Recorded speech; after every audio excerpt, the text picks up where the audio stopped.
Choice Based Credit System CBCS Mangalore University Program First Semester BBA Degree Subject Economics Title Principles of Economics Maximum Marks 20 Internal Assessment and 80 University Examination, so total 100. Minimum marks required to pass is 28 out of 80 University Examination and 35 out of 100 is needed. Subject code BBA BMC 132 and today's topic is demand and supply.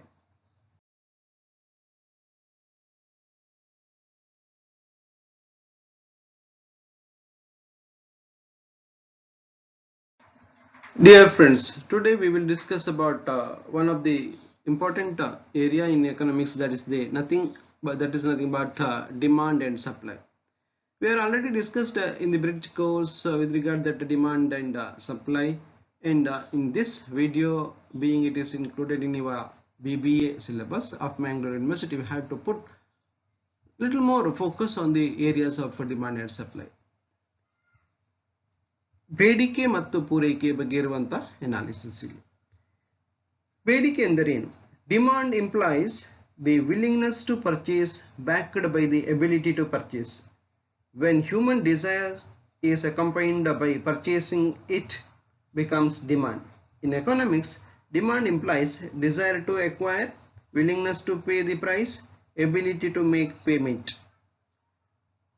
So ಒಂದು ವಸ್ತು ಬೇಕು ಅಂತ ಅನಿಸುವಂತಹದ್ದು ಬೇಡಿಕೆ ಆಗೋದಿಲ್ಲ.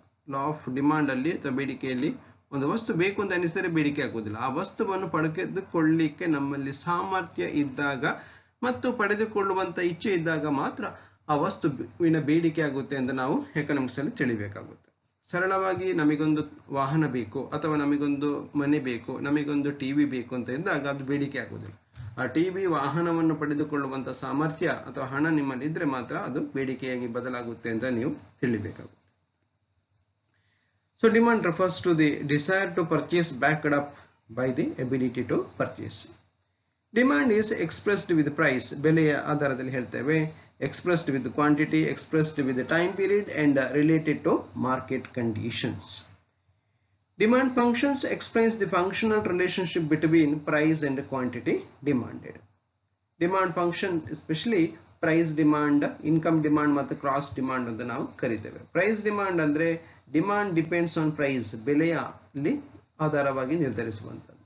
ಅದೇ demand ಎನ್ನುವಂಥದ್ದು income ಆಧಾರದಲ್ಲಿ ನಿರ್ಣಯಿಸಿದ್ರೆ income demand ಅಂತ ಕರೀತೇವೆ. ಅದೇ ಬೇಡಿಕೆ ಎನ್ನುವಂಥದ್ದು ರಿಲೇಟೆಡ್ ಪ್ರಾಡಕ್ಟ್ ನ ಪ್ರೈಸ್ ಆಧಾರದಲ್ಲಿ ನಿರ್ಧರಿಸಿದ್ರೆ ಕ್ರಾಸ್ ಡಿಮಾಂಡ್ ಅಂತ ಕರೀತೇವೆ.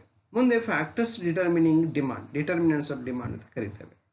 ಮುಖ್ಯವಾಗಿ price of the goods, price of related goods, income and income distribution, money supply and savings, taste, fashions and behaviour, number of consumers, consumer expectation, political, social and climatic condition ಅನ್ನು ಇಲ್ಲಿ ನಾವು ಹೆಸರಿಸ್ತೇವೆ. ಲಾ of demand ಇನ್ನೊಂದು ಇದೇ ಏರಿಯಾದಲ್ಲಿ ಬರುವಂತಹ concept. Law of demand expresses the inverse relationship between price and quantity demanded when other determinants are constant. Demand schedule is the numerical narration of the relationship between demand and its determinants. Demand curve is the graphical expression of their relationship. Demand curve is which shows the inverse or negative relationship between price and quantity demanded.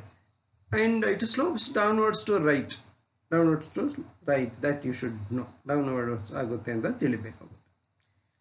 Law of demand downward to right ಅಥವಾ decreasing trend ಆಗ್ಲಿಕ್ಕೆ ಕಾರಣಗಳೇನು ಅಂತ ನಾವು ನೋಡೋದಾದ್ರೆ, reasons for operations ನೋಡೋದಾದ್ರೆ, application of law of diminishing marginal utility, changes in purchasing power, third one availability of substitutes, fourth one changes in the uses and also changes in the number of consumers ಆಗಿರುತ್ತೆ ಅಂತ ತಿಳಿಬೇಕಾಗುತ್ತೆ. ಮುಂದೆ exceptions to the law of diminishing marginal ಯುಟಿಲಿಟಿಯಲ್ಲಿ ಇದ್ದ ಹಾಗೆ ಇಲ್ಲಿ law of ಡಿಮಾಂಡಿಗೆ ಸಂಬಂಧಪಟ್ಟ ನಾವು ಹೇಳೋದಾದ್ರೆ, Giffen paradox, Veblen effect, speculative market, inflation and deflation and cosmetics are the exceptions to the law of demand. ಬೇಡಿಕೆಯ ನಿಯಮಕ್ಕೆ ತದ್ವಿರುದ್ಧವಾದ ಸನ್ನಿವೇಶಗಳು. ಎಕ್ಸೆಪ್ಷನ್ ಅಂದ್ರೆ ತದ್ವಿರುದ್ಧವಾದ ಸನ್ನಿವೇಶಗಳು, ಸಹಜವಾದ ಬೇಡಿಕೆಯ ನಿಯಮ ಅನ್ವಯ ಆಗದೇ ಇರುವಂತಹ ಸಂದರ್ಭ ಅಂತ ತಿಳಿಬೇಕಾಗುತ್ತೆ. ಮುಂದೆ changes in demand and changes in quantity demanded denotes two different situations. Former denotes qualitative and the later quantitative changes. Andre changes in quantity demanded or cases or operation of law of demand anta ಹೇಳ್ತಾರೆ.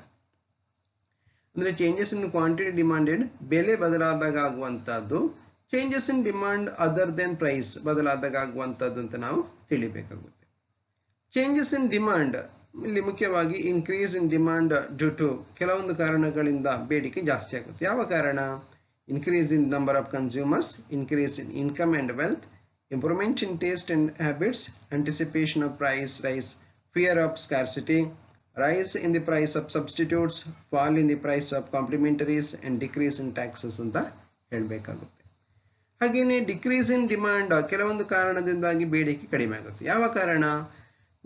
ಮೊದಲಿಗಾಗಿ decrease in the number of consumers, decrease in income and wealth, changes in taste habits, anticipation of price falls, availability of goods in abundance, rise in the price of complementaries, fall in the price of substitutes and increase in taxes ಅಂತ ಇಲ್ಲಿ ಹೆಸರಿಸಬೇಕಾಗುತ್ತೆ. ಮುಂದೆ elasticity ಎನ್ನುವಂತ concept ಕೂಡ ಇದೆ chapter ಅಲ್ಲಿ ಬರುತ್ತೆ. Elasticity of demand is a concept which measures the changes in quantity demanded due to changes in determinants of demand ಅಂತ ಹೇಳ್ತಾರೆ. ಬೇಡಿಕೆಯ ನಿರ್ಧಾರಕದಲ್ಲಿ ಬದಲಾವಣೆ ಆದಾಗ ಬೇಡಿಕೆಗಳಲ್ಲಿ ಕೂಡ ಬದಲಾವಣೆ ಆಗುವಂತಹದ್ದು ಮತ್ತು ಯಾವ ನಿರ್ಧಾರಕ ಎಷ್ಟು ಪ್ರಮಾಣ ಅಂತ ತಿಳ್ಕೊಂಡಲ್ಲ ನಾವಿಲ್ಲಿ ಅಧ್ಯಯನ ಮಾಡಲಿಕ್ಕೆ ಇರುವಂತದ್ದು. ಇಲ್ಲಿ ಮುಖ್ಯವಾಗಿ ನಾವು ಪ್ರೈಸ್ ಇಲಾಸ್ಟಿಸಿಟಿ, ಇನ್ಕಮ್ ಇಲಾಸ್ಟಿಸಿಟಿ ಮತ್ತು ಕ್ರಾಸ್ ಇಲಾಸ್ಟಿಸಿಟಿ ಮತ್ತು ಪ್ರಮೋಷನಲ್ ಇಲಾಸ್ಟಿಸಿಟಿ ಅಂತ ನಾವು ಗಮನಿಸ್ತೇವೆ. ಪ್ರೈಸ್ ಇಲಾಸ್ಟಿಸಿಟಿ ಅಂದ್ರೆ percentage change in quantity due to percentage change in price. Income elasticity ಅಂದ್ರೆ percentage change in quantity due to percentage change in income. Cross elasticity ಅಂದ್ರೆ percentage change in quantity due to percentage change in price of related products. ಹಾಗೇನೆ promotional elasticity ಅಂದ್ರೆ percentage change in demand due to percentage change in advertisement expenditure ಅಂತ ತಿಳಿಬೇಕಾಗುತ್ತೆ. ಈ price ಇಲಾಸ್ಟಿಸಿಟಿಯಲ್ಲಿ ಅದರ degrees ಬರುತ್ತೆ ಅಥವಾ types ಬರುತ್ತೆ. ಯಾವುದು ಕೇಳಿದ್ರೆ infinite price elasticity, zero price elasticity, greater than 1 price elasticity, smaller than 1 price elasticity ಮತ್ತು unitary elasticity ಅಂತ ಹೇಳ್ಕೊಂಡು ವಿಧಗಳು. ಇನ್ಕಮ್ ಇಲಾಸ್ಟಿಸಿಟಿಯಲ್ಲಿ ಬರುವಂತ ಟೈಪ್ಸ್ಗಳು ಅಥವಾ ಡಿಗ್ರಿಗಳು negative income elasticity, zero income elasticity, greater than 1, smaller than 1 ಮತ್ತು ಯೂನಿಟರಿ ಇನ್ಕಮ್ ಇಲಾಸ್ಟಿಸಿಟಿ. ಹಾಗೇನೆ ಕ್ರಾಸ್ ಇಲಾಸ್ಟಿಸಿಟಿಯಲ್ಲಿ positive cross elasticity, negative cross elasticity and zero cross elasticity ಅಂತ ಹೇಳ್ಕೊಂಡು ಟೈಪ್ಸ್ಗಳು ಡಿಗ್ರೀಸ್ಗಳು ಬರುತ್ತೆ. ಮುಂದೆ methods and measurement of this price elasticity. ಇಲ್ಲಿ ಮುಖ್ಯವಾಗಿ percentage method, point method, arc method, outlay method ಅಥವಾ ಟೋಟಲ್ ಎಕ್ಸ್ಪೆಂಡಿಚರ್ ಮೆಥಡ್ ಅಂತ ಹೇಳ್ಕೊಂಡು ಮೆಥಡ್ಸ್ಗಳು ಬರುತ್ತೆ. ಪರ್ಸೆಂಟೇಜ್ ಮೆಥಡ್ ಅಂದ್ರೆ percentage change in delta Q by percentage change in delta P ಅಂತ ನಾವು ಹೇಳುವಂಥದ್ದು. ಅಂದ್ರೆ ಎಷ್ಟು ಪರ್ಸೆಂಟೇಜ್ ಬೆಲೆ ಬದಲಾಯಿತು, ಎಷ್ಟು ಪರ್ಸೆಂಟೇಜ್ ಬೇಡಿಕೆ ಬದಲಾಯಿತು ಅಂತ ನಾವಿಲ್ಲಿ ನಿಖರವಾಗಿ ಹೇಳುವಂಥದ್ದು.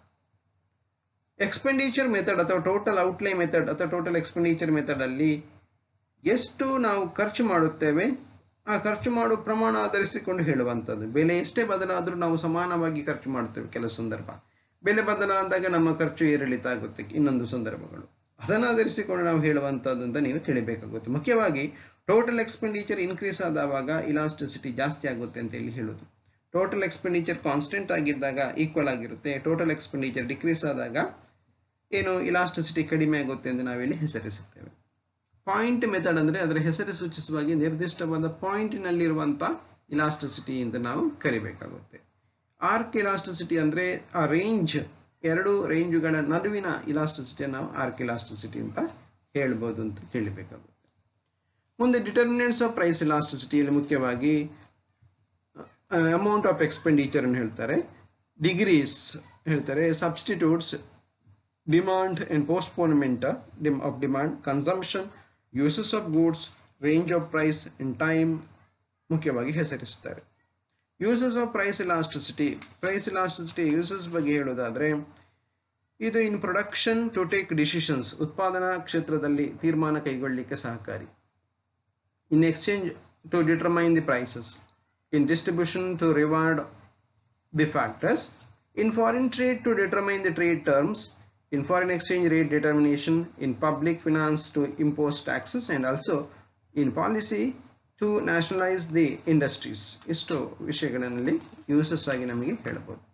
ಹಾಗೇನೆ ಈ ಚಾಪ್ಟರ್ ಅಲ್ಲಿ ನಾವು ಕಲಿಯುವಂತ ಐಡಿಯಾಸ್ ಇನ್ನೊಂದು ಯಾವುದು ಕೇಳಿದ್ರೆ ಸಪ್ಲೈ ಬಗ್ಗೆ, ಪೂರೈಕೆ ಬಗ್ಗೆ. ಈ ಪೂರೈಕೆ ಎನ್ನುವಂತದ್ದು ಉತ್ಪಾದಕನಿಗೆ ಸಂಬಂಧಪಟ್ಟ ವಿಷಯ. ಈ ಬೇಡಿಕೆ ಎನ್ನುವಂತದ್ದು ಗ್ರಾಹಕನಿಗೆ ಸಂಬಂಧಪಟ್ಟ ವಿಷಯ ಆದ್ರೆ ಉತ್ಪಾದನೆ ಅಥವಾ ಸಪ್ಲೈ ಪೂರೈಕೆ ಮಾಡುವಂತದ್ದು ಆಲ್ಮೋಸ್ಟ್ ಉತ್ಪಾದಕನಿಗೆ ಸಂಬಂಧಪಟ್ಟ ವಿಷಯ ಅಂತ ಹೇಳಬೇಕಾಗುತ್ತೆ. ಇಲ್ಲಿ ಎಷ್ಟು ಉತ್ಪಾದನೆ ಮಾಡ್ತಾನೆ, ಅದನ್ನೆಷ್ಟು ಡಿಸ್ಟ್ರಿಬ್ಯೂಟ್ ಮಾಡ್ತಾನೆ, ಎಷ್ಟು ಸ್ಟಾಕ್ ಅಲ್ಲಿ ಇಡ್ತಾನೆ, ಎಷ್ಟು ಸಪ್ಲೈ ಮಾಡ್ತಾನೆ ಎನ್ನುವಂತದ್ದು ಇಲ್ಲಿ ಪ್ರಮುಖವಾಗಿ ಬರುತ್ತೆ. ಉತ್ಪಾದನೆ ಮಾಡಿ ಸ್ಟಾಕ್ ಅಲ್ಲಿ ಇಡುವಂತ ಪ್ರಮಾಣ ಬಿಟ್ಟು ಉಳಿದಂತೂ ಡಿಸ್ಟ್ರಿಬ್ಯೂಟ್ ಮಾಡುವಂತ ಪ್ರಮಾಣವನ್ನು ನಾವು ಸಪ್ಲೈ ಅಂತ ಹೇಳಬಹುದು. ಇಲ್ಲಿ ಲಾ ಆಫ್ ಸಪ್ಲೈ ಮೀನ್ಸ್ ಬೆಲೆ ಜಾಸ್ತಿ ಆದಾಗ ಸಾಮಾನ್ಯವಾಗಿ ಸಪ್ಲೈ ಕೂಡ ಜಾಸ್ತಿ ಆಗುತ್ತೆ, ಬೆಲೆ ಕಡಿಮೆ ಆದಾಗ ಸಪ್ಲೈ ಕೂಡ ಕಡಿಮೆ ಆಗುತ್ತೆ. ಅಂದ್ರೆ ಡೈರೆಕ್ಟ್ ರಿಲೇಷನ್ ಅನ್ನು ನಾವು ಇಲ್ಲಿ ಗಮನಿಸಬಹುದು. ಲಾ ಆಫ್ ಡಿಮಾಂಡ್ ಅಲ್ಲಿ ಆದ್ರೆ ಇನ್ವರ್ಸ್ ರಿಲೇಷನ್, ಬೆಲೆ ಜಾಸ್ತಿ ಡಿಮಾಂಡ್ ಕಡಿಮೆ. ಇಲ್ಲಿ ಬೆಲೆ ಜಾಸ್ತಿ ಸಪ್ಲೈ ಕೂಡ ಜಾಸ್ತಿ ನಾವು ಗಮನಿಸಬಹುದು ಅಂತ ನೀವು ತಿಳಿಬೇಕಾಗುತ್ತೆ. ಇದು ಉತ್ಪಾದಕ ಉಳಿದ ಬೆಲೆ ಕಡಿಮೆ ಇರುವ ಸಂದರ್ಭದಲ್ಲಿ ಹೆಚ್ಚುವರಿ ಐಟಮ್ ಉತ್ಪಾದನೆ ಮಾಡಿದನ್ನು ಸ್ಟಾಕ್ ಅಥವಾ ಇನ್ವೆಂಟರಿ ಸೆಕ್ಷನ್ ಅಲ್ಲಿ ಇಡ್ತಾನೆ ಅಂತ ಕೂಡ ನಿಮಗೆ ಗೊತ್ತಿರಬೇಕಾಗುತ್ತೆ. ಇಲ್ಲಿ ಮೇಲ್ಮುಖವಾದ ಅಥವಾ ಅಪ್ವರ್ಡ್ ಸ್ಲೋಪಿಂಗ್ ಕರ್ವ್ಗಳು ಇರುತ್ತೆ. ಬಿಕಾಸ್ ಎರಡೂ ಕೂಡ ಜಾಸ್ತಿ ಆಗುತ್ತೆ, ಬೆಲೆಯು ಜಾಸ್ತಿ ಸಪ್ಲೈ ಜಾಸ್ತಿ, ಬೆಲೆಯು ಕಡಿಮೆ ಸಪ್ಲೈ ಕಡಿಮೆ, ಅದರಿಂದಾಗಿ ಅಪ್ವರ್ಡ್ ಸ್ಲೋಪಿಂಗ್ ಕರ್ವ್ಗಳು ಇರುತ್ತೆ ಅಂತ ನೀವು ಗಮನಿಸಬೇಕಾಗುತ್ತೆ. ಎಸ್, ಇದಿಷ್ಟು ಮುಖ್ಯವಾಗಿ ಈ ಚಾಪ್ಟರ್ ಅಲ್ಲಿ ನಾವು ಕಲಿಯಲಿಕ್ಕಿರುವಂತಹ ವಿಷಯಗಳು. ಇದರ ಸುದೀರ್ಘವಾದ ಅಧ್ಯಯನ ಮತ್ತು ವಿಡಿಯೋ ಅನಾಲಿಸಿಸ್ಗಳನ್ನು ಮುಂದಿನ ದಿನಗಳಲ್ಲಿ ವಿಡಿಯೋ ಮುಖಾಂತರ ನಾವು ಮುಂದುವರಿಸೋಣ. ಧನ್ಯವಾದಗಳು.